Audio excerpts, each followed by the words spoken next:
जय भीम, नमो बुद्धाय. प्रज्ञाप्रवाह पॉडकास्टमध्ये साऱ्यांचे मनपूर्वक स्वागत आहे. आजची ही सखोल चर्चा म्हणजे एक डीप डाईव्ह खूपच रंजक आणि तितकीच महत्त्वाची असणार आहे. हो, अगदी. आणि आजचा विषय तर प्रत्येकाच्या दैनंदिन आयुष्याशी जोडलेला आहे. नक्कीच. तर आज आपण धम्मपदातील दुसरा अध्याय अप्पमादवग्ग म्हणजे सजगता यावर सविस्तर बोलणार आहोत. बुद्धांनी एक खूपच प्रभावी गोष्ट सांगितली आहे. ते म्हणतात, सजगता म्हणजे अमरत्वाचा मार्ग आणि निष्काळजीपणा म्हणजे मृत्यूचा मार्ग.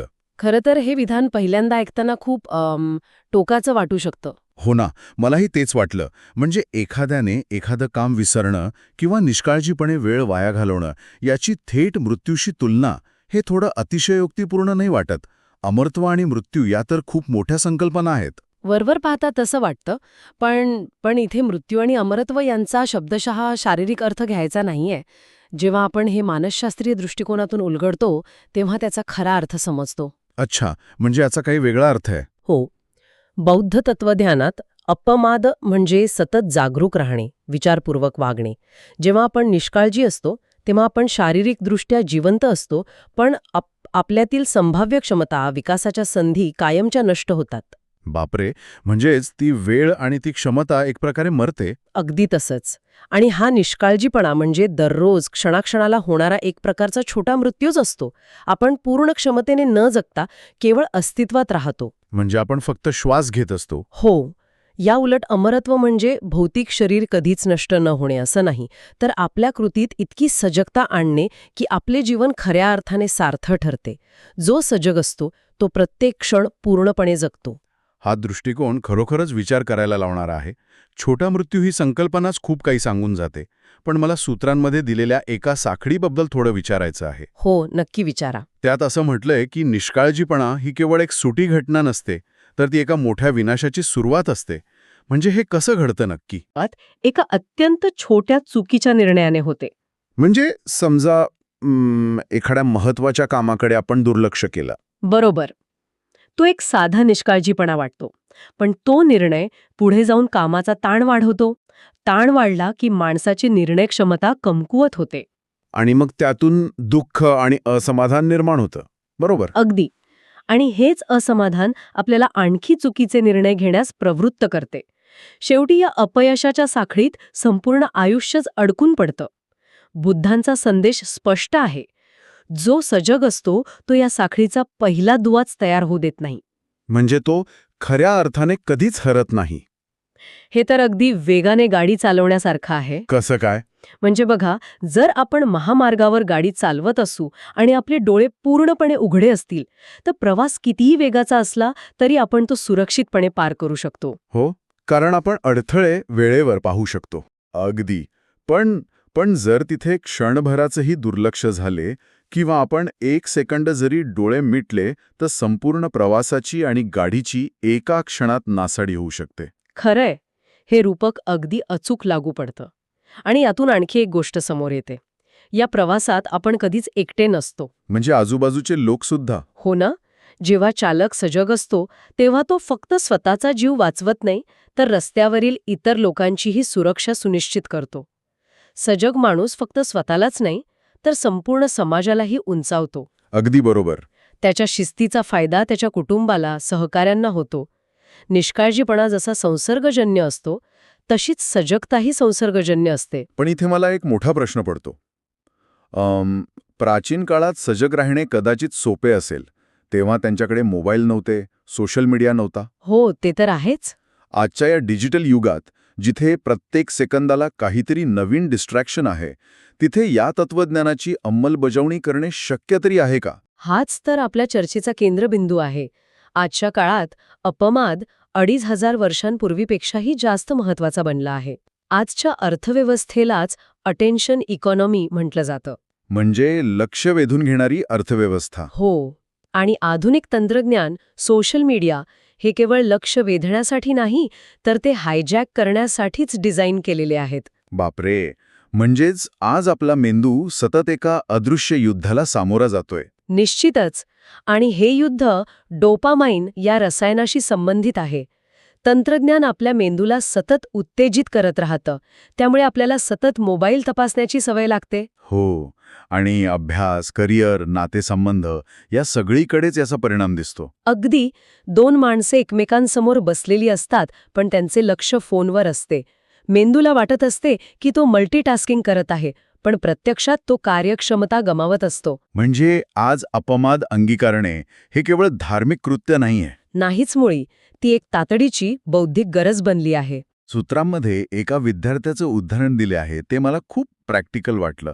जर विद्यार्थी रोज केवळ 2 तास मन लावून म्हणजे सजगतेने अभ्यास करत असेल, तर तो यशस्वी होतो. हो, आणि जो निष्काळजीपणा आहे तो संधी गमावतो. बरोबर. म्हणजे 8 तास पुस्तकासमोर बसूनही लक्ष नसेल, तर यश मिळत नाही. वेळेपेक्षा एकाग्रतेला इतकं महत्त्व काय आहे? याला मानसशास्त्रात क्वालिटी ऑफ अटेन्शन म्हटले जाते. आणि इथे कॉग्निटिव्ह स्विचिंग पेनल्टी ही संकल्पना समजून घेणं गरजेचे आहे. कॉग्निटिव्ह स्विचिंग पेनल्टी म्हणजे काय? जेव्हा आपण काम करत असतो आणि मध्येच मेसेज बघण्यासाठी फोन उचलतो, तेव्हा लक्ष भरकटते. पुन्हा मूळ कामावर पूर्ण एकाग्रता मिळवण्यासाठी मेंदूला सरासरी 20 ते 23 मिनिटे लागतात. काय सांगताय? म्हणजे 1 सेकंदाचा डिस्ट्रॅक्शन तुम्हाला 20 मिनिटे मागे खेचतो. होय, म्हणूनच निष्काळजीपणा म्हणजे फक्त काम न करणे नाही, तर काम करत असताना त्यात पूर्णपणे उपस्थित नसणे हा सर्वात मोठा निष्काळजीपणा आहे. हे खरंच डोळे उघडणार आहे. पण जर सजगतेने काम करणे इतके प्रभावी आहे, तर ही सजगता मिळवायची कशी? रातोरात तर कोणी बदलणार नाही. नाही, सजगता ही कोणती जादूची कांडी नाही. ती एक सवय आहे, एक मानसिक स्नायू आहे, ज्याला रोज जाणीवपूर्वक व्यायाम द्यावा लागतो. म्हणजे छोट्या सवयींतून सुरुवात करावी लागेल. अगदी दैनंदिन आयुष्यातील छोट्या कृतींवर नियंत्रण मिळवणे हाच सजगतेचा पाया आहे. यात एका सवयीने माझं लक्ष वेधून घेतलं. वेळेवर उठणे. सकाळी लवकर उठणे हा सल्ला तर आपण नेहमीच ऐकतो. याचा आणि अपमादचा काय संबंध? तो संबंध खूप खोल आहे. यामागील न्यूरोलॉजिकल विज्ञान समजून घ्या. सकाळी अलार्म वाजतो तेव्हा आपला जुनाट मेंदू सांगतो, आणखी थोडा वेळ झोप. हो, ती तर एकदम नैसर्गिक प्रतिक्रिया असते. पण जेव्हा एखादी व्यक्ती स्नूज बटन न दाबता उठण्याचा निर्णय घेते, तेव्हा ती व्यक्ती मेंदूच्या प्रीफ्रंटल कॉर्टेक्सचा वापर करत असते. हा भाग विचारपूर्वक निर्णय घेतो. म्हणजे सकाळी वेळेवर उठणे हा वेळेचा प्रश्न नाहीये, तर ती आपल्या आवेगांवर मिळवलेली दिवसातील पहिली जाणीवपूर्वक विजय असते. अगदी तंतोतंत ही छोटीशी कृती मेंदूला संकेत देते की आपण परिस्थितीच्या आहारी न जाता स्वतःच्या कृतींवर नियंत्रण मिळवत आहोत. आणि यातून आत्मविश्वासही वाढत असेल. हो, कारण तुम्हाला आतून माहीत असते की आयुष्याचे स्टिअरिंग व्हील तुमच्या हातात आहे. यात आणखी एका गोष्टीचा उल्लेख आहे, नकारात्मक विचार टाळणे. पण विचार तर आपोआप येतात ना, त्यांना दरवाजावर अडून कसं ठेवणार? ही शंका अगदी रास्त आहे.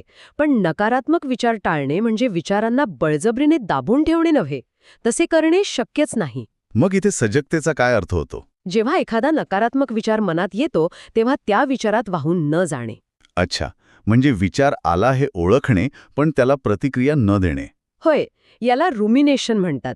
एखादी व्यक्ती सजग नसते तेव्हा एक छोटासा नकारात्मक विचार संपूर्ण मेंदूचा ताबा घेतो. आणि माणूस भूतकाळाच्या किंवा भविष्याच्या चिंतेत तासनतास अडकून पडतो. बरोबर, हा सुद्धा निष्काळजीपणाच आहे. सजगता म्हणजे स्वतःच्या मनाचा एक त्रयस्थ साक्षीदार होणे. अरे, मनात नकारात्मक विचार आलाय हे ओळखून लक्ष पुन्हा वर्तमानात वळवणे. बापरे, म्हणजे अपमाद ही आपल्या मनाची एक प्रकारची रोगप्रतिकारक शक्ती बनते, जी या मानसिक व्हायरसशी लढते. अगदी अचूक रूपक वापरलत तुम्ही. जर आपण या संपूर्ण चर्चेचा एक निष्कर्ष काढायचा ठरवला, तर एक गोष्ट अगदी स्पष्टपणे समोर येते. यश हे बुद्धिमत्ता किंवा नशिबावर अवलंबून नाही. हो, ती एक सातत्यपूर्ण निवड आहे. आयुष्यात अपमाद अंगीकारल्यास आपण बाहेरच्या जगात तर प्रगती करतोच, पण आतमध्येही शांतता मिळवतो. आणि हे केवळ वैयक्तिक यशापुरते मर्यादित नाही. जेव्हा अनेक सजग लोक एकत्र येतात तेव्हा समाज आपोआपच प्रगल्भ आणि प्रगत होतो. आजच्या काळात हे समजून घेणे अत्यंत निकडीचे आहे, कारण आपले फोन आणि हे जग आपल्याला सतत निष्काळजी बनवण्याचा प्रयत्न करत आहेत. म्हणूनच बुद्धांचा हा संदेश केवळ तत्वज्ञान न राहता एक अत्यंत प्रॅक्टिकल हत्यार बनतो. अगदी खरंय. आणि या चर्चेवरून एक विचार माझ्या मनात येतोय, ज्यावर साऱ्यांनी विचार करायला हवा. कोणता विचार? जर बुद्धांच्या मते सजगता हा अमरत्वाचा मार्ग आहे आणि आजचे हे डिजिटल जग आपलं लक्ष स्वतःकडे खेचून आपल्याला गुलाम बनवण्याचा प्रयत्न करत आहे, तर मग अशा जगात खऱ्या अर्थाने सजग आणि शांत राहणे हा या आधुनिक काळातील सर्वात मोठा आणि धाडसी बंड नाही का? The ultimate rebellion? खरंच, हा एक अत्यंत सखोल आणि विचार करायला लावणारा मुद्दा आहे. यावर नक्की विचार करा. मित्रांनो, सजगता हीच यशाची गुरुकिल्ली आहे. आपण आपल्या आयुष्यात अपमाद अंगीकारू आणि प्रगतीच्या मार्गावर चालूया. हा भाग तुम्हाला आवडला असेल तर नक्की शेअर करा आणि आमच्या # प्रज्ञाप्रवाह पॉडकास्टला फॉलो करा. ऐका कधीही कुठेही.